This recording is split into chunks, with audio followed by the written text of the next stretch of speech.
This is Officer Dan and the rest of the boys, and today we're going to be blessing all of your chakras with the Z33, 350Z, V35, and G35 bolt-on anti-squat kit. Now, if we peep our heads into the workshop, it looks as if the Z's are still having a little sleepover party that we were for sure 100% invited to.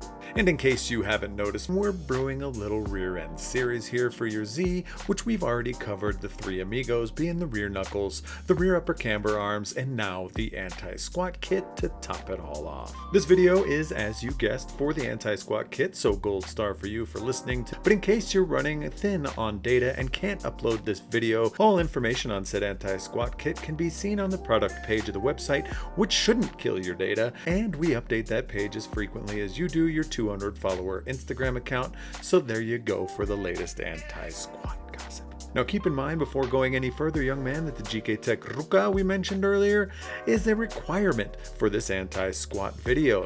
The OEM rear upper camber arm will not fit and will not work, unfortunately, but will with OEM knuckles. You will obviously get the most out of it with our knuckles, however, and that is not a shameless plug. Now that we've gotten all that out of the way, I think we flapped our lips enough for the intro. Let's get to the point and rip our Z apart. Now the first step is to remove some components, just like every other install video we've done.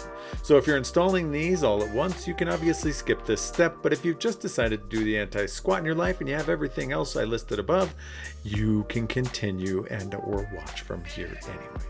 Zap the nut off the link pin and whip that out of the way. Sling your ratchet up and loosen and remove the nuts and bolts that secure the arm to the subframe on both sides, obviously.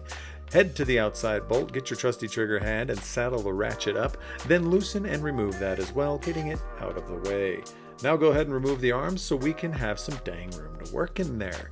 Get the arm on the bench and hopefully you didn't drop any of the inserts along the way. Now speaking of inserts, being that this bracket sits inside the mount, which we'll show you in a bit, so calm down, you'll need to change the insert on your arm to suit. This one that we're changing out on the screen is only for the inside, and yes, you obviously need to do the same for the other side. Alright, now let's get the rest of the kit and let's head back to the Z. Throw the bracket up and inside the OEM ruka mount that you can see on the screen, feeding that through.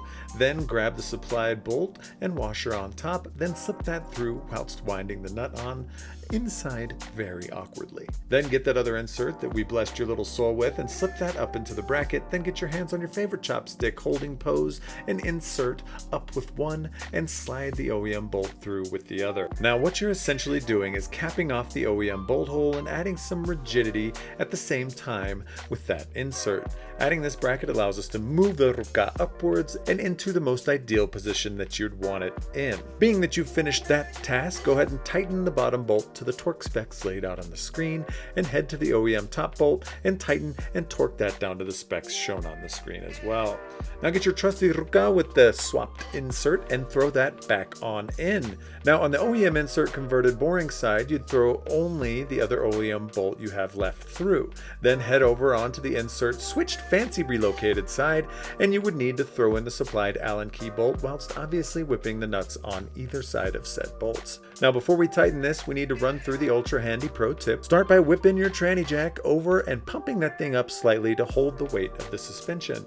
Now head back on up and what you may notice is that the bolt is going from left to right, meaning the overhang of the bolt is near the ruka.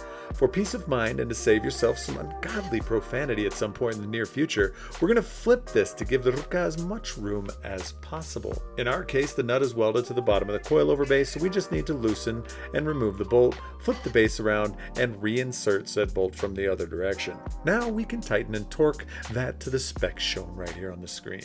That coilover holds the weighted suspension now, so the coilover is connected back up and we can slide that trans jack out of the way. Now is the time in the video where we introduce our brief segment named Knowledge Injection. Most people, including myself, don't want to dig through the technical blasphemy on why these brackets will benefit you, so if you just want to hear the how and why, well, let's run through the reason they do what they do.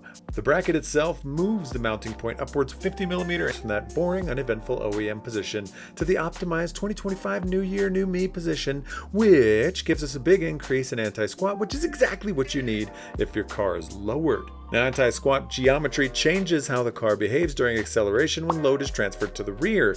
It makes this transferred load pass through the suspension arms and not the coilover. So now that the stress is taken off the coilover, and the suspension can actually squat less. As we know, when our suspension moves up and down, our camber changes. This is known as camber gain. So now that it isn't moving as much, the wheel's camber can stay more upright, improving the contact patch, giving it more grip. So for lowered cars, it helps you stay off the bump stops during acceleration and you actually use your suspension properly. Another little treat this bracket blesses us with is aggressive bump steer curves. The new curves with the anti-squat kit give you toe in for both bump and droop. This means that when you hit a bump under compression or droop, your little Z will now toe in on both, which increases forward bite, which then increases grip both on and off throttle, so you'll be glued to the road at all times. Now we can continue to install the ruka by giving it some Hulk smashes down onto the shank of the knuckle, then getting that top bolt we had over there with a generous glopping of your favorite Loctite splayed all over the threads like a hot dog to ketchup. God, that makes me hungry.